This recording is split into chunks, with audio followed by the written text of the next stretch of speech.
Hey, everybody, and welcome back to another episode. Today, we're going to be discussing the follow the money investing strategy and concept. This is something that you're probably familiar with. You heard of this, like go where the smart money is, whether or not you're trading stocks and you're looking at trading volumes that blip up that are signaling that institutions are pouring into something, or you're seeing a bunch of downtown buildings getting built in in a new city. You know that following the money is the key to creating recession resistance in your portfolio. We all know that if money is continuing to pour into an area and into an asset class, despite what the economy is doing, that it's going to provide some insulation against that volatility. In other words, you're not going to lose money, right? You know, how great would it have been to invest in Zoom or toilet paper during COVID?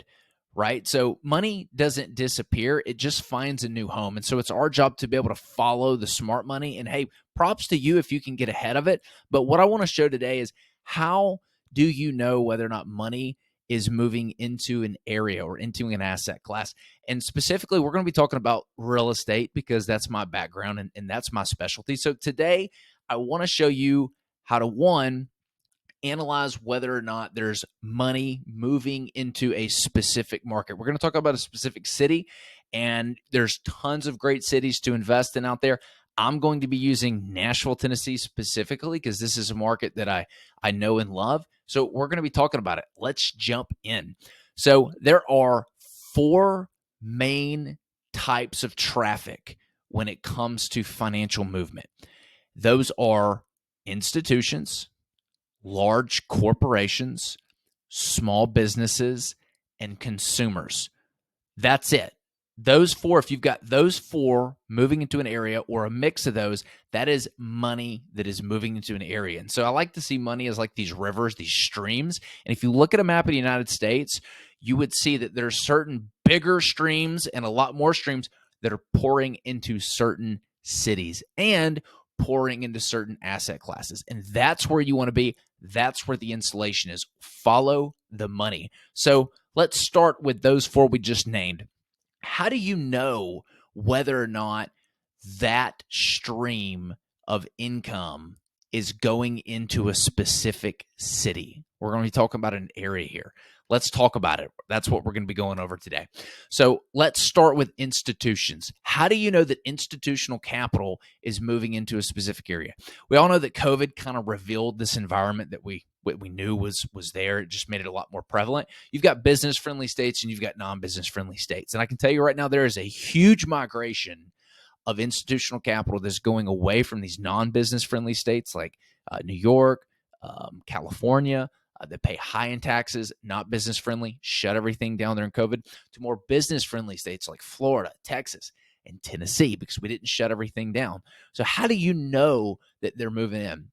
Number one is, I call it the crane watch. If you can get somewhere where you can get a really good view of downtown, you can probably find these photos online and look at the downtown skyline. If there's a video that you can punch in or a picture of like before, like Nashville skyline before and after. Let's do Nashville, for example.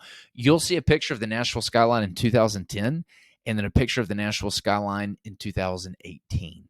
And man, is it different. I mean, it's almost doubled. The number of those downtown buildings that are going up, that tells you that there's institutional money moving into that market. So if you go downtown and just count the cranes, you don't even have to have a ton of skyscrapers, but if you're seeing a lot of cranes going up downtown, that is your sign. Like, that is your canary in the coal mine. It's your heads up that, hey, there's a lot of institutional money that is about to move into this area. So count the cranes. You can also pick up a copy of your local business journal. Everywhere has one. There's the Dallas Business Journal, the Orlando Business Journal. There's the Nashville Business Journal, and it'll tell you. They do a very good job of keeping track on what's going on, and they can tell you, the companies and the institutions that are starting to come to town and starting to set up. So grab yourself a copy of that business journal. Another great indicator is the number of hotels and hotel pricing.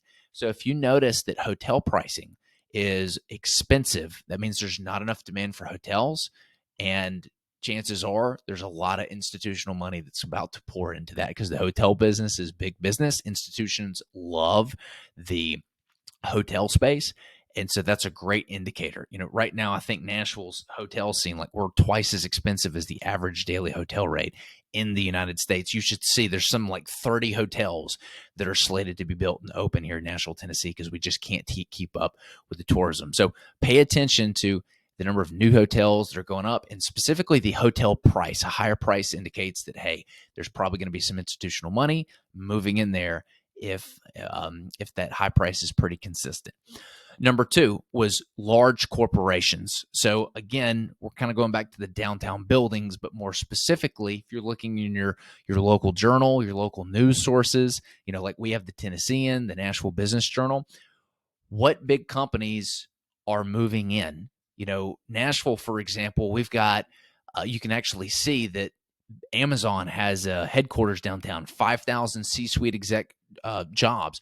Oracle's moved there. Alliance Bernstein has set up shop. Nissan, Facebook is building an $800 million data center in Gallatin, Tennessee, one of the suburbs. Dell Computers is set up here. Kaiser, Ein Galaxy. The list goes on. You can get all this information from your local business journal, or just reading about it through the articles online. But this tells you that large corporations are moving to an area. And what do large corporations bring? Well, not only money, but they bring jobs, and jobs bring people, and people also bring money. Just to give you an idea, if you were to go and do some research on Nashville, there are roughly 6.5 billion institutional construction projects going on downtown. You can just look at it. To give you an idea of the increase, there was only $5 billion of institutional investment from 2010 to 2020. So in that 10 years, there was $5 billion, and currently there is $6 billion under construction. So a massive amount of new capital is coming in. So pay attention to that. That's a big, big, big number. If you look at small businesses as the third revenue stream, how do you know that there's a lot of small businesses set up? Well, again, a great source is your local National Business Journal, reading some articles, but more importantly, pay attention to who is supported most by the small business in the community. What kind of economy does it have?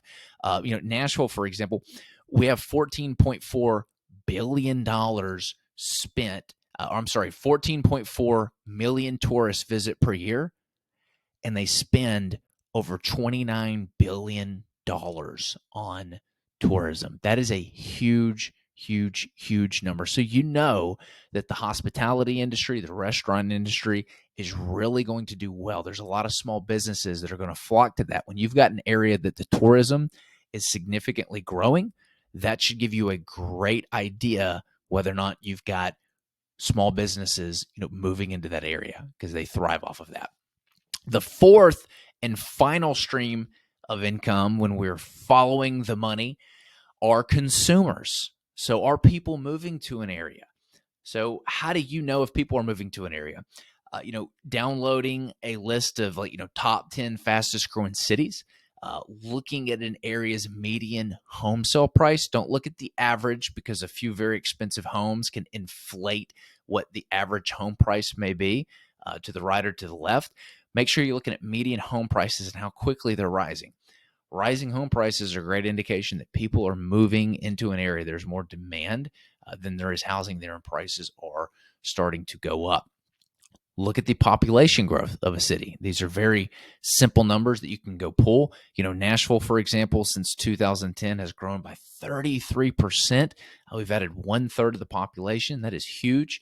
We've had 343,000 new residents since 2010, and there's another 200 that are going to be expected through 2028. Home prices are up 85% since 2017. Another great metric to put in there is that the average American is paying between $2,300 and $2,800 a month for a mortgage. That's what they can afford, right? Whether it's rent or mortgage, $2,300 to $2,800 right now. The average American family is looking for that kind of home, and to be in an area where homes are less than $400,000 and are within that price band that they can afford each month, that is big. So look at what homes are selling for in an area. Are they under that? Are mortgages within that $2,300 to $2,800 price band? In the suburbs or downtown core area, It's another great indication to see whether or not consumers are coming to an area.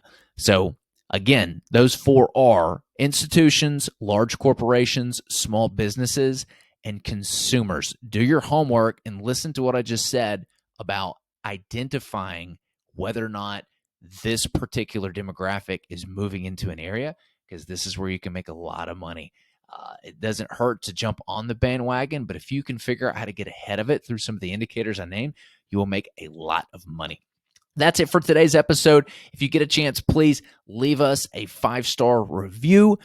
Leave us a review. Give us your comments. You can do it really quick on Apple. It helps us spread the word to more great people like you. Till next time.